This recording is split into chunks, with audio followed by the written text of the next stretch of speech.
para sa mga anak. Ibubuhos ko ang aking espiritu sa iyong mga lahi at ang aking pagpapala sa iyong mga supling.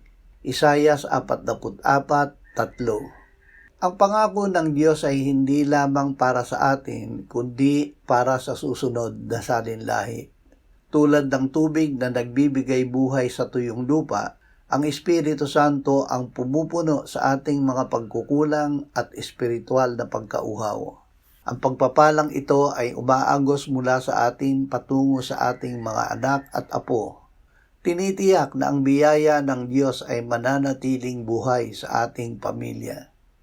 Ama, ibuhos mo ang iyong banal na Espiritu sa aming buhay at sa aming mga anak.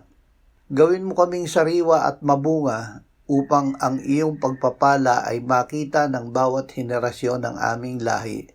Sa pangalan ni Jesus, Amen.